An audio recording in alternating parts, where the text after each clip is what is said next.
all the metrics are broken. Price earnings doesn't really matter quarter to quarter. You got to look at a 5-year trailing PE in order to understand a Bitcoin Treasury company. The gains on Bitcoin is the revenue itself. If there is that underlying business that's profitable, if it's Tesla or GameStop or whoever that can then buy more Bitcoin with that profits, then they should have a higher MNAV because they're able to acquire more Bitcoin. What happens when people realize that these companies have the most pristine collateral, the best collateral ever? Like, they have the money.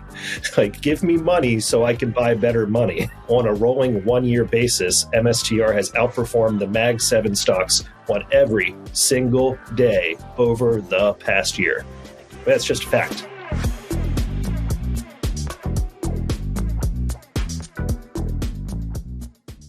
Welcome back to Bitcoin Season 2. We're talking Bitcoin Treasuries with the Bitcoin Treasuries guys, Ed and Tim. Welcome to the show, Ed and Tim. Thank you, Charlie. Thanks for having us. So it is a big summer for Bitcoin Treasury companies, digital asset treasury companies broadly, call them DATs, call them Bitcoin Treasury Cos. You guys both doubled down on covering the space this summer and the past year. What are each of you up to and focusing on right now? Yeah, we're neck deep in our September 17th Bitcoin Treasuries Unconference. I recently left Strategy, and the first call was to Tim. Said, "Hey Tim, what are you up to?" He said, "I'm so glad you left Strategy. I'm doing a conference in 6 weeks." And I said, "Well, I'm into torture, a little bit of masochism, and let's see if we can pull this off." Yeah, same.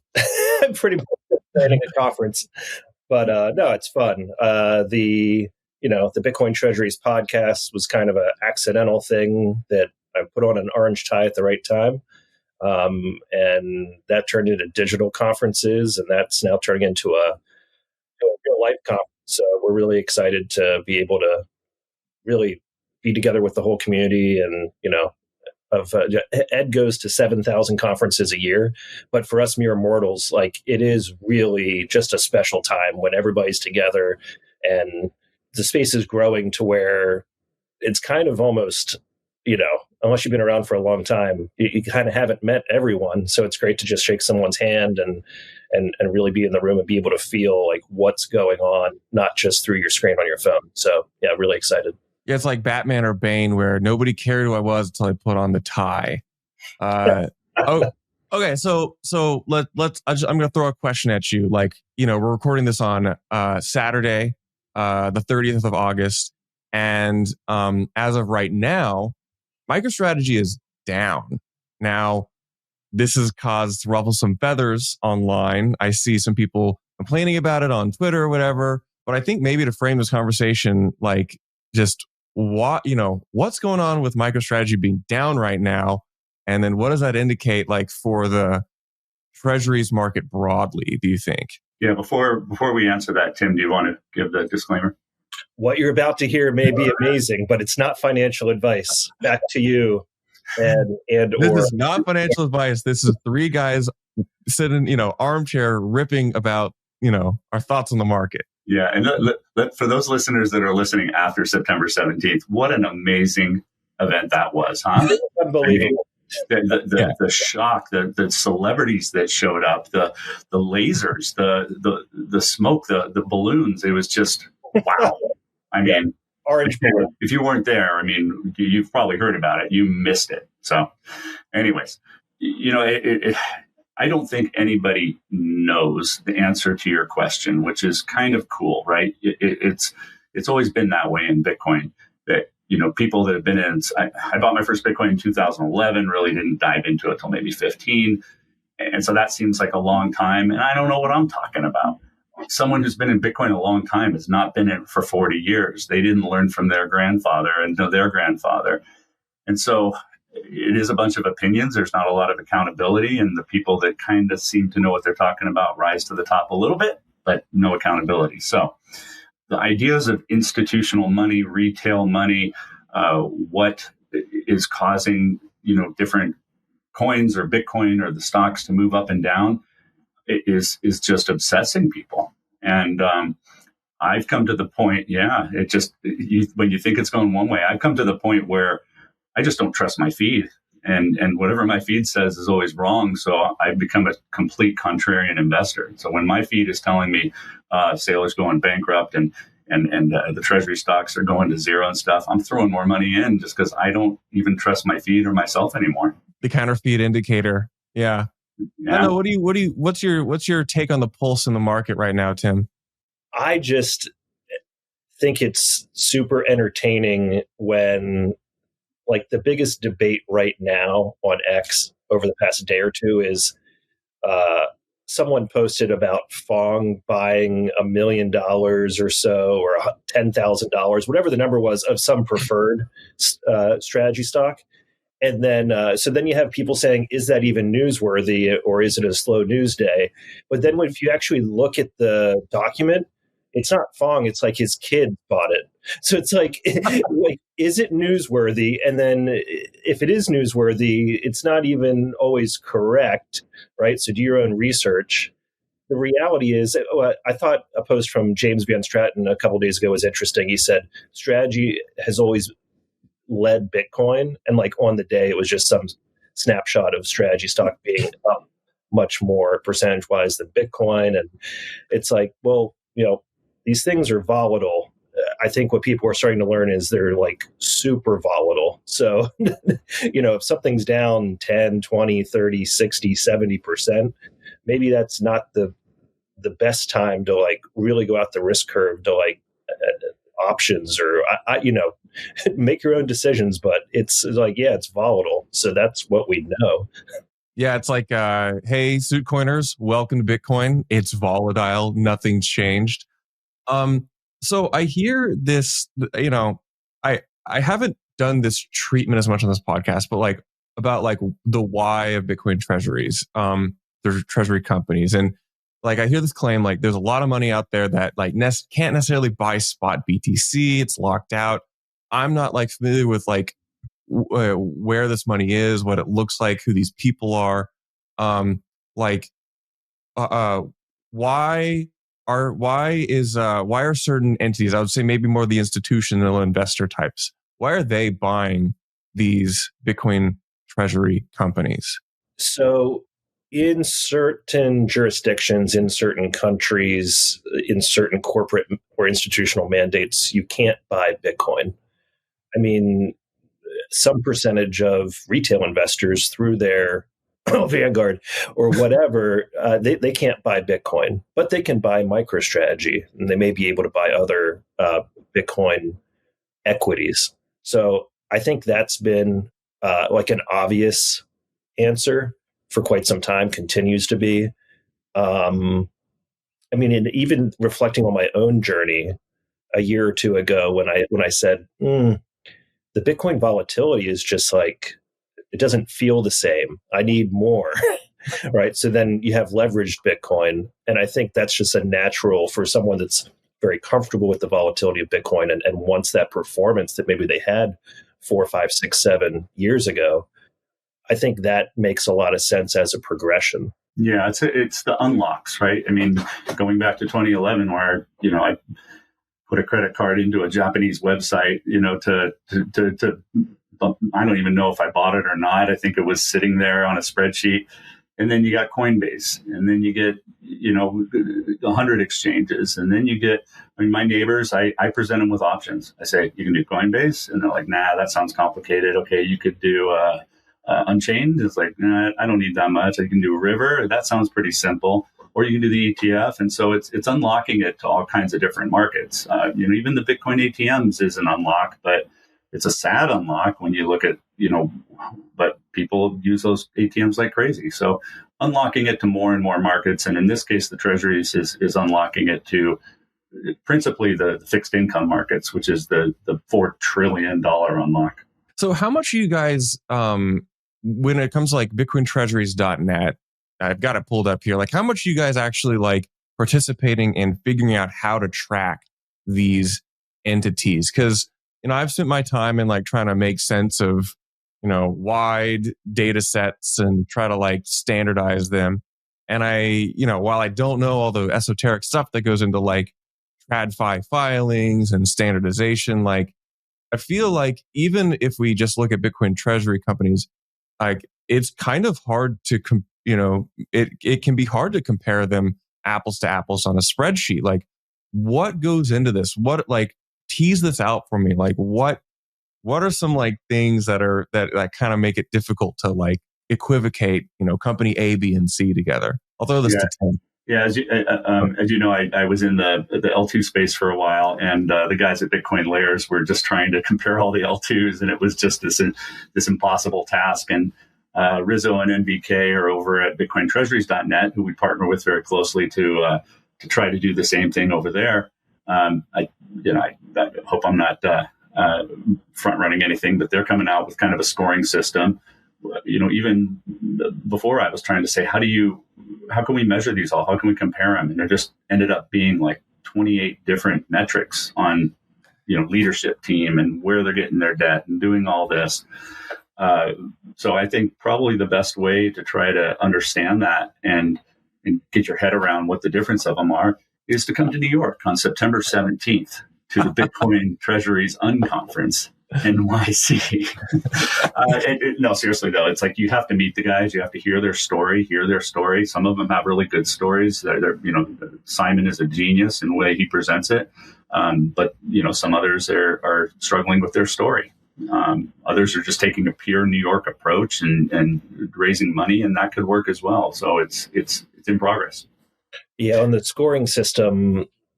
I wonder if there's a great way to score the operating business, right? Like per industry, what is the average or median or whatever word sort of multiple for valuing that? And how does that play together with the treasury?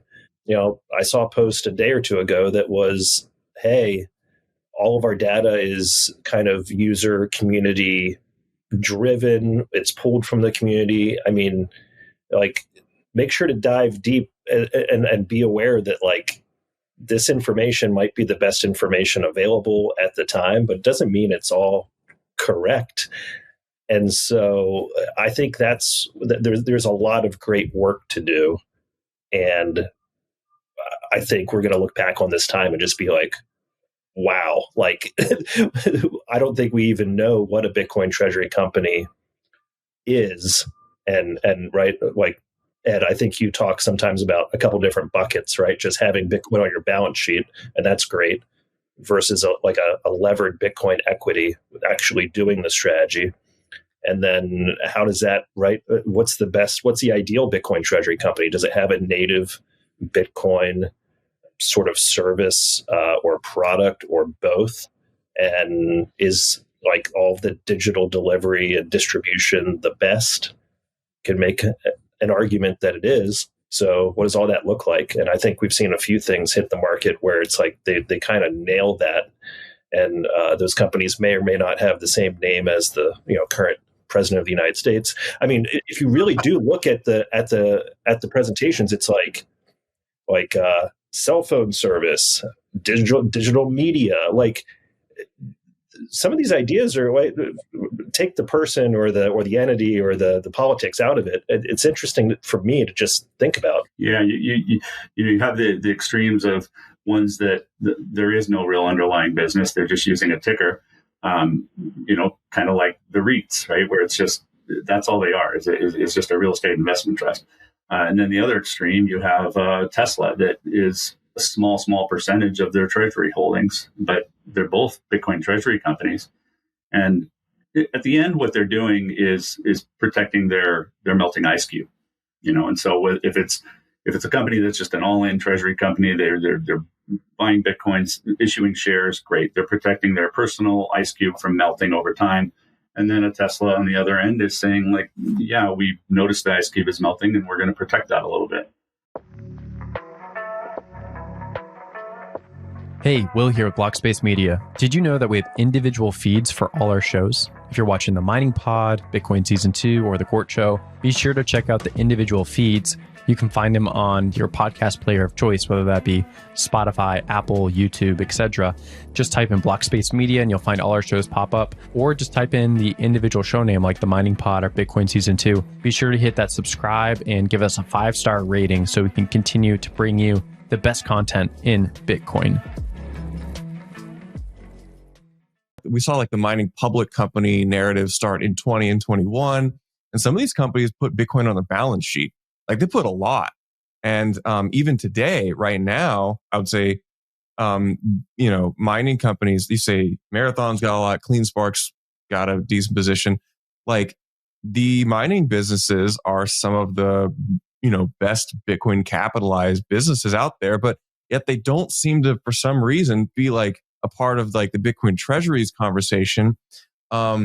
Why do you guys think that is? Like the revenue generating is Bitcoin denominated. What's your read on like why the market seems to really like these other type of Bitcoin treasury companies and maybe not? They were at first. I mean, at first they were spending the Bitcoin they were mining, right? And then they saw what Strategy was doing and said, wait a minute, let's keep the Bitcoin we're mining. We'll issue shares, we'll do ATM to pay the bills, and then we can, become a full HODL company. And so they made that transition probably later than they could have, right? And so they're stacking.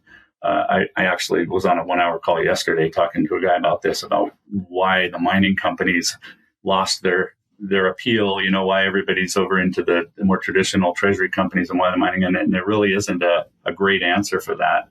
In case of Mara, they pivoted to be an energy company to get more institutional investment, and they've done that, but then they kind of lost the retail market a little bit. So are the mining companies good businesses? Absolutely. Are they well run? Absolutely. Do they have 20-year plans? Absolutely. But that doesn't always lead to retail hype. So having Bitcoin in the balance sheet as a mining company should get that same kind of multiple that other treasury companies have, but there's something that's sticking in the investors' minds that's not leading to that hype. Yeah, I totally agree on the messaging, the media, the narrative, because you see the result of Saylor hitting podcasts for 5 years straight, half a decade of podcasts, and you can get there.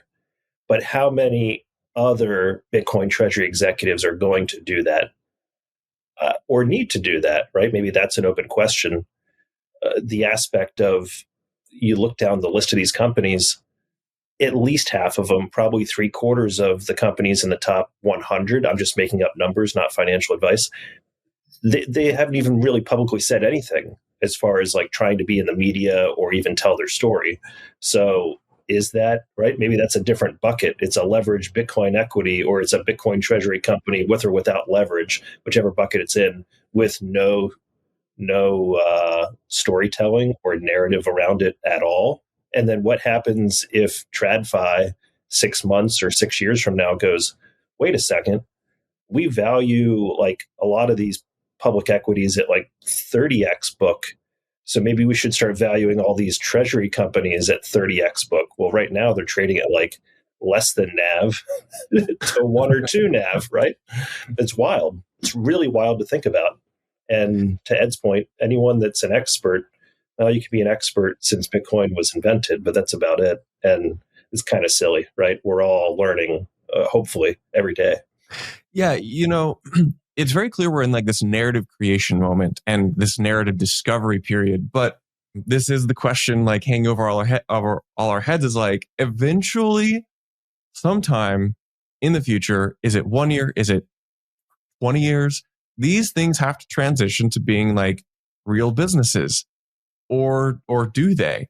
I don't know. This is an open question. You guys don't have to answer this, but where's your head at when people, ask like, when are these going to turn into actual revenue generating companies? What's your thought or response to this? Well, why are they not revenue generating companies? Right? I mean, Strategy has proven that with their last 2 quarterly earnings. I mean, the gain on the Bitcoin is revenue. This is one of the topics at the conference that I think Ben and Jeff are really going to focus on, is that all the metrics are broken. You price earnings doesn't really matter quarter to quarter. You got to look at a 5-year trailing PE in order to understand a Bitcoin treasury company. So if the underlying business is existing and profitable, such a strategy, 500 million in revenue, I'm going to round 75 million in profit. Okay, great. That's an underlying business, but it used to be a big part of MicroStrategy, and now it's this minuscule part of strategy. And so when you say, when does it become a real revenue generating business? I don't know if it has to, right? The gains on Bitcoin is the revenue itself. If there is that underlying business that's profitable, if it's Tesla or GameStop or whoever that can then buy more Bitcoin without profits, then they should have a higher MNAV because they're able to acquire more Bitcoin outside of creative, intelligent leverage. Yeah, I'll kind of double down on that Jeff Walton had a post within the past week that was like, look, Donald Trump is actually known for being able to raise money and do deals with a negative net worth. What happens when people realize that these companies have the most bankable, the pristine collateral, the best collateral ever? Like, they have the money. Like, give me money so I can buy better money. And then 22 hours ago, right, on the strategy handle, on a rolling 1-year basis, MSTR has outperformed the Mag 7 stocks on every single day over the past year. That's just fact. And don't worry, one or more of these Bitcoin Treasury public companies that you see on Bitcoin Treasuries Net is going to screw it up bad. Custody problem or bankruptcy of the underlying business or, and it's going to affect them all, right? I'm not going to come up with the saying for that kind of situation, but when one of them that happens, the rest are going to get some of the stain, and we'll go through that, and then we'll push on to the next step. Yeah, it's funny. Seasoned folks like you and I, we know something's going to break, and the entire industry will get a black eye. And that's part, it's like my 5th black eye at this point. So it, just par for the course. Exactly. I'm taking punches left and right. So, it's funny because we keep bringing up strategy. I don't hear other the treasury companies' names dropped. And it does. One of my favorite questions is okay, so to what degree is it strategy versus other treasury companies? Is this a winner take most, winner take all, winner take some? How much of it is zero sum? I'm kind of curious, is Saylor leading a pack, or is he trying to, carve out the long-term market winner? What are your thoughts here? Winner took 3% so far. Yeah. Each one of these treasury companies is getting a piece of the pizza. And in a traditional industry, if you were talking about the tire industry, there's only so many tires that are needed. But in this case, the pizza is Bitcoin.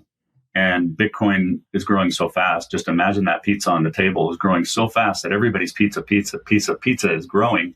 And so it's not a competitive landscape. And I think that's why Saylor, one of the reasons why he is so generous and helping with his time, and it's because he knows the pizza is growing and everybody's piece is growing.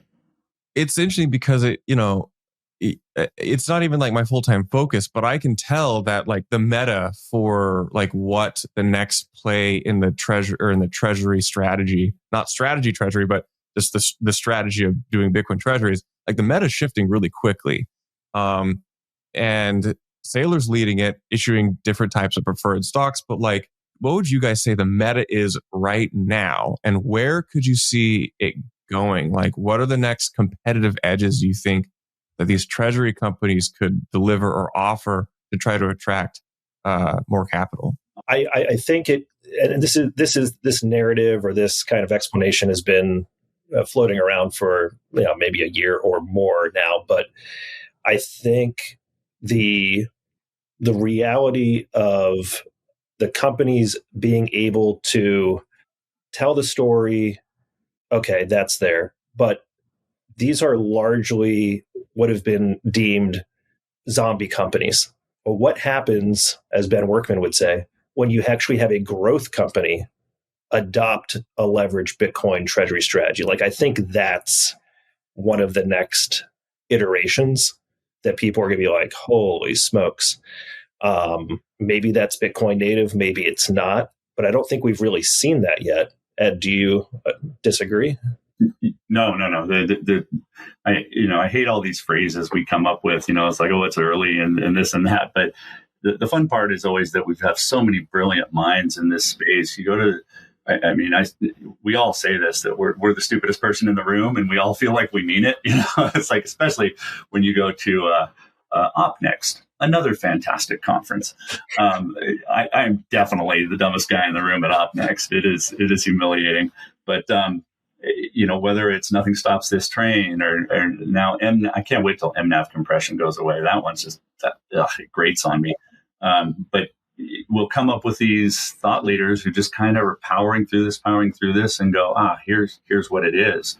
The other thing that I like doing is when this new thing comes up, when like ordinals, go back and search for the word ordinals on the Google Wayback Machine 3 years ago. You'd get like a mathematical concept, yeah, like on Wikipedia or something. Yeah, rehypothecation was a word 5 years ago, but then on the Google Wayback, it just goes through the roof. And so we've got really smart people thinking about it. Sometimes these words stick, sometimes they don't, and we'll just keep chugging along. But to think that we're going to reach some point of stability on understanding Bitcoin and understanding its peripheral markets is a pipe dream. It's just this is the roller coaster that just doesn't ever come back to the station.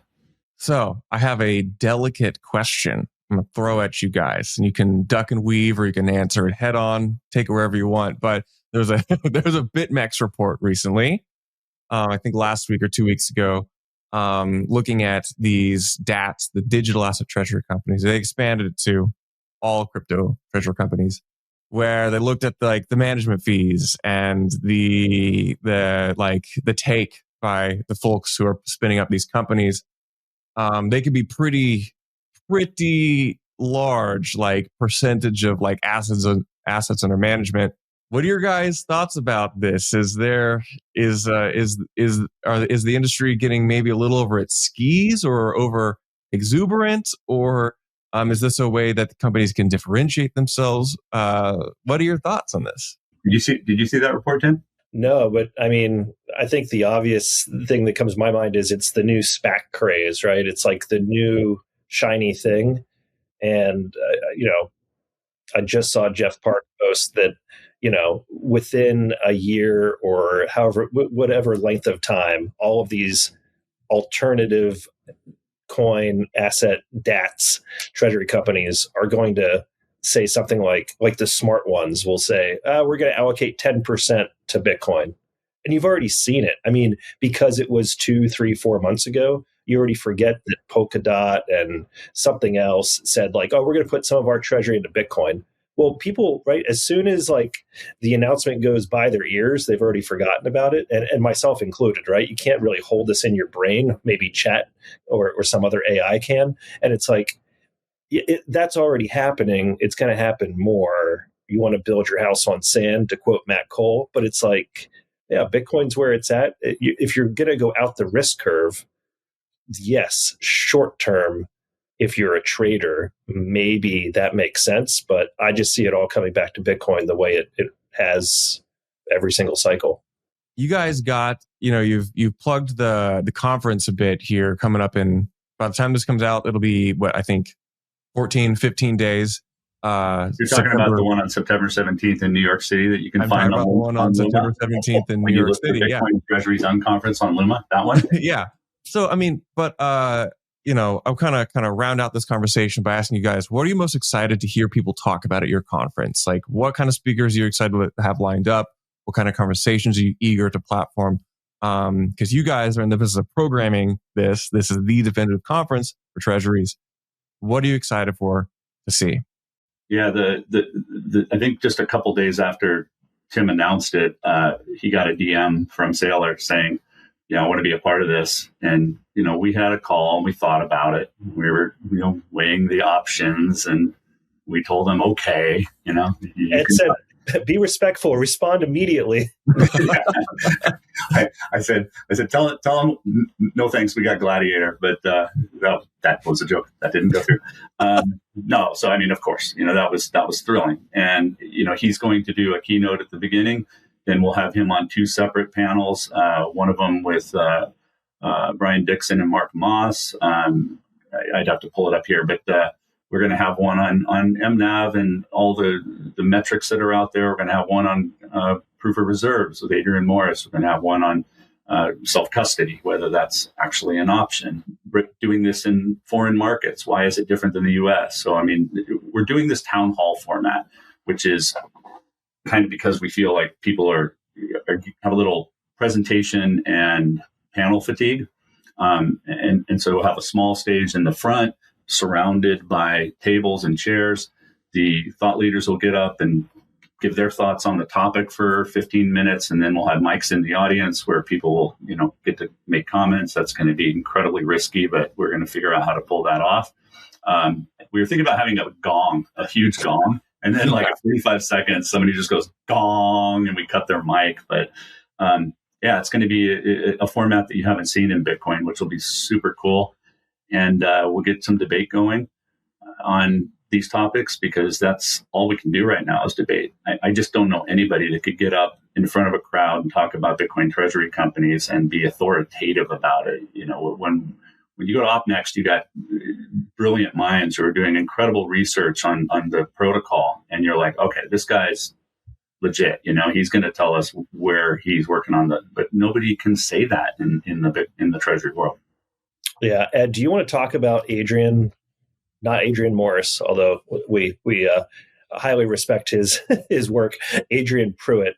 I mean, for me, it's like when you get Bitcoiners together and you just do things, like that's what this event's going to be. It's like everybody's there because we're so intrigued. We're so, do your own research, not financial advice. We're so invested in Bitcoin and the ecosystem that we were on a call with other people on the production side of the business. And they literally said to Adrian, I cannot believe that you're on this call, that you're an Emmy award-winning producer and that you're going to produce a Bitcoin event. This is effing awesome. Yeah. We're pretty excited. Yeah, it's going to be like the boom cameras and reverse angle cameras. And so, it's going to look like like an MTV Unplugged meets a town hall. And it's going to be pretty sweet. But with the whole point of showing the interaction between the thought leaders on stage and the people in the crowd. And the topics were actually selected by the attendees. I was inspired by TabConf, who puts all their content on GitHub and lets the actual attendees vote on what gets on stage. And so I took 20 topics. I sent out a survey. They all voted, and those are the 7 that made it. Crowdsourcing the content for the conference, very good idea. I'm a huge fan of that. Guys, it sounds like vibes are very high, as Stephen Lubka would say. The exuberance is palpable. We know that there will be trips and hangups ahead, but heads held high. We know this is Bitcoin. Any last words before we wrap up this conversation? Yeah, we will be selling. The only merchandise we'll have is we will be selling paper Bitcoin at the show. So if you want to buy a Bitcoin, we will be selling them. It's like about $50 a sheet of Bitcoin. So paper Bitcoin will be available. For those listening after the date, I'm sure you can go and find the live stream and watch it and support our wonderful sponsors. We do have a bunch of great sponsors, been selling tickets, but this is one where you're going to want to say I was in the room. Very few conferences like that. 2021 Bitcoin conference in Miami was one of those I was in the room kind of events, right? That was my first one. That was my Bitcoin event. That's a good one for to be your first one. Yeah. But nobody that watched it on the replay understands that when Bukele announced it, the crowd was so loud you couldn't hear the rest of what he said. Right? Mm-hmm. And I had tears coming down my face. My 12-year-old son sitting next to me is like, "Dad, what's going on?" I'm like, "Oh crap, I got my son into a cult." You're not wrong, but also it was a great time. Yeah. But yeah, this is going to be one of those, you need to be in the room when this happens. And if you're in the space, I mean, if you're an investor and you're trying to figure out which of these treasury companies, you're going to be able to meet these people in person and shake their hand and say, which one of these do I trust? If you're a service provider, if you're looking to be an investment banker, a lawyer, or a custody agent for the treasury companies, you need to be in the room. And first and foremost, if you are a treasury company and you've got a story to tell, you need to be at this event telling your story, because there's going to be literally hundreds of millions of dollars of investment money in that room trying to figure out which one of these treasury companies to put their money into. At least, I'd say billions. But we hope that this event will be certain things. We don't know. All we can do is try to coordinate things, put things together, put everybody in a room. I mean, I remember from 2021 in Miami, right? Like just seeing Max Kaiser introduce Michael Saylor. Right, this is my first conference, keep in mind, right? And to see Jack Dorsey, when he was still the CEO of Twitter, when it was called Twitter, be on stage. And like the big moment for me was when he said, look, working on Bitcoin is the most important thing I could do with the rest of my life. And if I need to leave Twitter or Square or something else to do that, I'm going to do that. I was like, that's interesting. I mean, I even remember now here just thinking about, I mean, there was a protester and he just sat there and very calmly said, let her speak, let her say what she wants to say. And then he responded to it. And it's like, those are the moments that like, you can't like stage manage or choreograph something like that. I mean, maybe you can, I don't know.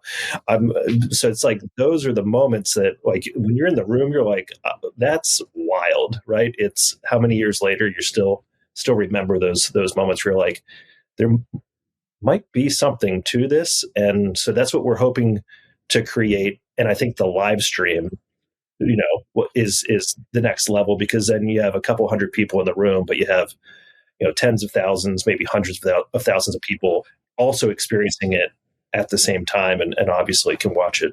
Yeah, should we go ahead and do it? Should I make the special announcement? Yeah, I'm going to do it. Screw it. We will have a special session. I think for the first time in the Bitcoin world, Predator will be joining us on stage. The Predator. Yeah, Predator the famous critic. To come and do just a session on stage and just let people kind of go at him or they. And no, Predator is not coming. I guarantee you, Predator's listening to this, seething under his collar's getting hot. And shout out, Predator, we love you. Come on this podcast. I want to rip with you. So, but we don't know either. Maybe Predator will be there, right? Yeah, maybe. Yeah, maybe Predator's Saylor's alt, and he's manufacturing controlled descent. Boys, I really enjoyed this conversation. Thank you so much for coming on Bitcoin Season 2, and I will eventually cross paths with both of you IRL sometime in the future. Peace. Thank you, Charlie.